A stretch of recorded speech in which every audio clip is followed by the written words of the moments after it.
नमस्कार मित्रों, आज हम लोग अपने प्रतिशत की सीरीज आगे लेकर हाजिर हैं और इस क्वेश्चन को पढ़िए और आपको इस प्रश्न को इतने आसान तरीके से बताएंगे कि एक ही बार में आपको याद हो जाएगा या आपका अभ्यास हो जाएगा। आप इसको ला सकते हैं पेपर हॉल में एकदम कुछ ही सेकंडों में। प्रतिशत सवाल है, देखिए, किसी बेलन की त्रिज्या 50% कम करके ऊंचाई 100% बढ़ा दी जाती है तो उसके आयतन में कितनी वृद्धि या कमी होगी। आप सब यहाँ देख रहे हैं कि यहाँ बेलन की त्रिज्या की बात हो रही है और उसकी ऊंचाई की बात हो रही है। अब आपको इसके लिए बेलन का सूत्र तो याद होना ही चाहिए। जैसे बेलन का सूत्र है, बेलन का आयतन बराबर होता है पाई आर स्क्वायर एच। सूत्र होता है, पिछले सवालों में आप लोगों को बताया गया था कि हम नेतांक को छोड़ देते हैं तो आपके पास केवल आर स्क्वायर एच बचेगा और आर स्क्वायर एच को आर गुणे एच लिख सकते हैं। अब हमने एक सूत्र पढ़ा है और कई सीरीज में पढ़ रहे हैं, plus minus x plus minus y plus minus x y बटे 100। ये सूत्र आप लोगों को पूरी तरह याद हो गया होगा। इसमें अब इसी को इसमें अप्लाई करना है। आप कहेंगे इसमें अप्लाई कैसे होगा, इसमें दो चीज़ें हैं, यहाँ पर तीन हैं। तो हम क्रम वाइज पहले इसको x मानेंगे, इसको y मानेंगे, दोनों को हल करने के बाद एक अंक आएगा, फिर उस अंक को पुनः x मानेंगे और इसको y मानेंगे और इसको आगे बढ़ते जाएंगे। अब यहाँ पर हम मानते हैं पहला r बराबर वृद्धि 50 हो रही है, 50, इसको मान लीजिए पहले x, तभी ठीक होगा। r बराबर x बराबर 50, फिर दूसरा r बराबर y बराबर 50, क्योंकि त्रिज्या में 50% की वृद्धि हो रही है तो दोनों ही त्रिज्याएं हैं तो 50-50 की वृद्धि। अब इस सूत्र को हम यहाँ अप्लाई करेंगे। जब अप्लाई करेंगे तो यहाँ पर हो जाएगा प्लस 50, क्योंकि सॉरी कमी हो रही है। कमी मतलब होता है इसका चिन्ह हम लेंगे -50 और देखिए जब माइनस माइनस गुणा होगा तो ये फाइनली चिन्ह प्लस हो जाएगा। 50 गुणे 50 बटे 100, शून्य कट गया। 50 जोड़ेंगे तो -100 और 5 × 25 धन 25, चिन्ह अंतर है, घटाएंगे क्योंकि प्लस माइनस और प्लस अगर होता है तो घट जाता है, तो यहाँ पर आएगा -75। अब ये -75 जो है इन दोनों का हल आ गया। अब इसको हम x मानेंगे और h को y मानेंगे, पुनः इसी को लागू करके हल करेंगे। फिर देखिए यहाँ मान लीजिए पुनः x बराबर -75 और y बराबर मानेंगे, ऊंचाई को मान लेंगे। ऊंचाई कितनी है, 100% बढ़ा दी जाती है, मतलब +100। फिर वही सूत्र अप्लाई करेंगे, plus minus x plus minus y plus minus x y बटे 100। तो यहाँ पर ये एक्स ये है, वाई ये है, तो देखिए -75 प्लस 100, प्लस और माइनस गुणा होगा तो फाइनली चिन्ह माइनस आता है, -75 गुणे 100 बटे 100 कट गया सीधे।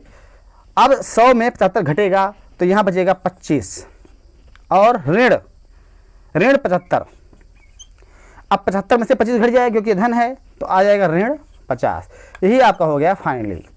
मतलब 50% की क्या हो रही है, ये पूछ रहा है कि वृद्धि होगी या कमी। तो वृद्धि मतलब है, अगर यहाँ फाइनली चिन्ह धन आता तो वृद्धि होती, लेकिन चिन्ह क्या आया है, माइनस आया है, इसलिए जो है कमी को दर्शा रहा है। इसलिए उसके आयतन में 50% की कमी होगी।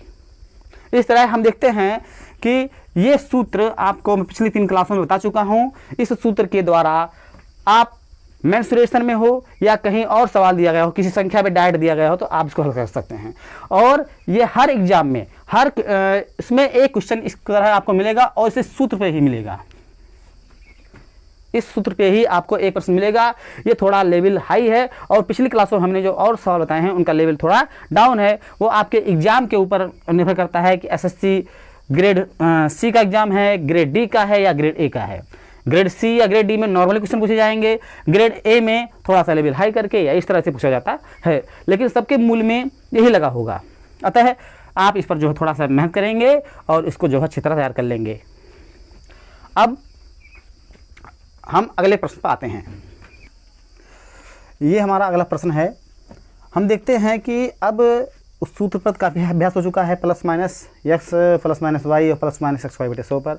अब हम लोग अन्य क्वेश्चनों पर चर्चा करेंगे। जैसे कि ये प्रश्न है, एक छात्र को किसी संख्या में 5/3 से गुणा करना था, परंतु उसने गलती से 3/5 गुणा कर दिया, मतलब इसके उल्टे से गुणा कर दिया। तो गुणनफल में कितने प्रतिशत की कमी अथवा वृद्धि हो गई? हमें जो गलती से कमी या वृद्धि हुई है उसका जो है प्रतिशत निकालना है। इसी तरह अन्य सवाल भी होते हैं, गलती से सामान को इतने में बेच दिया तो उसको कितना लाभ या हानि प्रतिशत हुआ, या किसी को इतना देना था उसने इसको इतना दे दिया। तो ये लगभग सभी सवाल इस पर निर्भर हैं। तो यहाँ पर हम यक्स न मानकर उसे एक संख्या मानते हैं, 1 या 100 या उससे गुणज मानते हैं। सबसे आसान यहाँ पर है 1 माना वह संख्या 1 थी, जिससे हमें एक छोटी संख्या प्राप्त होगी। जब 100 मानेंगे तो कुछ संख्या बड़ी प्राप्त होगी, गुणा भाग में हमें समय लगेगा। तो इसलिए सीधे माना संख्या 1 है, माना संख्या 1 है। जब वो संख्या में 5/3 से गुणा करता तो हमें क्या मिलता? 5/3 से गुणा करने पर 1/3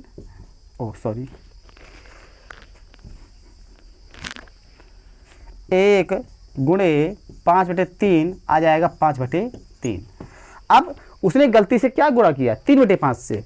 पुनः गलती से गुणा किया तो उसका गुणा आ गया 3/5। 1 गुणे 3/5 बराबर 3/5। अब देखिए, अब हम दोनों में अंतर निकाल लेते हैं। क्या निकाल लेते हैं? अंतर। तो यहाँ पर देखिए अंतर निकालेंगे, मतलब 5/3 में से 3/5 घटा देंगे तो आ जाएगा आपका 5 25 और 3 9, 25 में से 9 गए 16, 16/15 अंतर आ रहा है आपका 16/15। लेकिन हमें अंतर नहीं निकालना है, हमें ये निकालना है कि प्रतिशत में कितनी कमी या वृद्धि हुई है। तो हम लोग सूत्र बहुत पहले पढ़ चुके हैं, जैसे लाभ हानि के सूत्र में होता है कि लाभ प्रतिशत बराबर लाभ गुणे 100 बटे क्रय मूल्य, मतलब क्रय मूल्य के सापेक्ष हम लाभ प्रतिशत निकालते हैं या हानि प्रतिशत निकालते हैं। इसी तरह सेम इसमें है, इसमें भी हम जो संख्या पहले थी, जो संख्या आनी चाहिए थी, उसके सापेक्ष हम प्रतिशत में इसका अंतर निकालेंगे, प्रतिशत में इसका अंतर निकालेंगे। अब देखिए यहीं पर देखते हैं हम लोग प्रतिशत में अंतर। प्रतिशत में अंतर बराबर होगा अंतर गुणे 100 बटे के सापेक्ष। ये हमेशा ध्यान देना है, किसके सापेक्ष निकालना है। लाभ हानि के सूत्र में आप बहुत छोटे से पढ़े हैं, लाभ गुणे 100 बटे क्रय मूल्य, क्योंकि हम लोग लाभ या हानि का प्रतिशत क्रय मूल्य के सापेक्ष निकालते हैं, इसलिए हम क्रय मूल्य को नीचे रखते थे।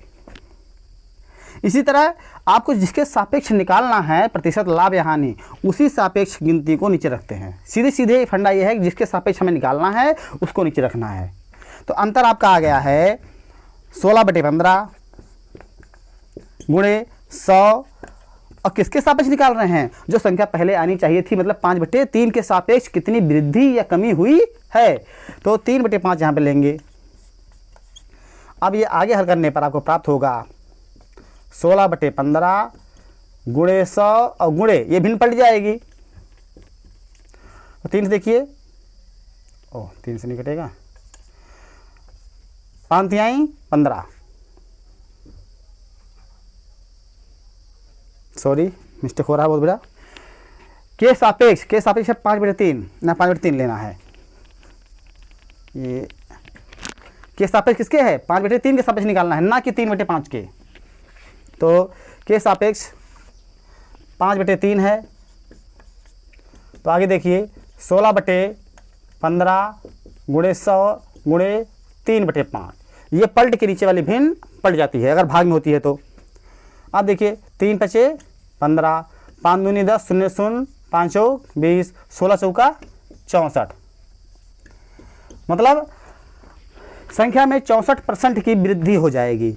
यहाँ पर क्योंकि चिन्ह प्लस आया है इसलिए हमारी क्या होगी, वृद्धि होगी, कमी नहीं होगी, वृद्धि होगी, कमी नहीं वृद्धि। अगर यह चिन्ह माइनस आता, यहाँ चिन्ह माइनस आता, और माइनस कैसे आता, जब अंतर अगर माइनस में आता तो हमारा ये चिन्ह भी माइनस आता, और ये माइनस जो है हानि, कमी को दर्शाता है। चाहे इसको हानि बोलिए, चाहे कमी बोलिए, और चाहे जो हो, मतलब यदि अंतर आ रहा है, कमी होगी तो माइनस, हानि होगी तो माइनस, और लाभ होगा तो प्लस रहेगा ही। इसी तरह हमारे साथ आप बने रहिए, और हमारा कार्य यदि आपको पसंद आता है तो हमारे चैनल को सब्सक्राइब करें और लाइक करें। आपको इसी तरह के क्वेश्चन 60 तरीके से समझा जाएगा, जो कि सीधे आपको अपने एग्जाम हॉल में मिलेंगे। ये क्वेश्चन आपको सीधे पेपर में मिलने वाले सवाल हैं, और समय न खर्च आपका खर्च करते हुए हम जो है थोड़े समय में कम समय खर्च करके आपके मैथ के क्वेश्चनों को शॉर्टकट में हल कराएंगे। आगे आगे हमारे पास और बहुत कुछ है आपको देने के लिए, अतः आप हमारी क्लास में लगातार बने रहें। नमस्कार मित्रों, धन्यवाद, अगली क्लास में मिलेंगे।